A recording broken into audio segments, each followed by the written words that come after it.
अकोट तालुक्यात सध्या झाडांची बेसुमार कत्तल सुरू असल्याचा गंभीर आरोप स्थानिक नागरिकांकडून केला जात आहे।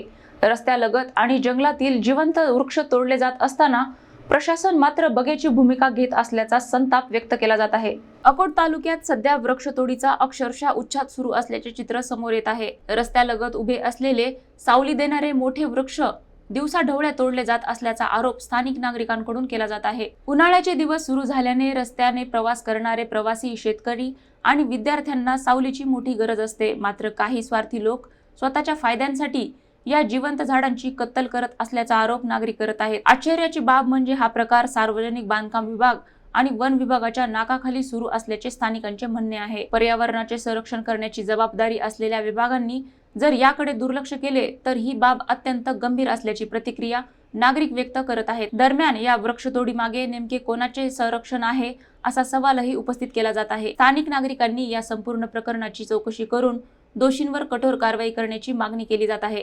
अन्यथा अकोट तालुक्यात सुरू असलेली ही वृक्षतोड भविष्यात पर्यावरणासाठी मोठे संकट ठरू शकते।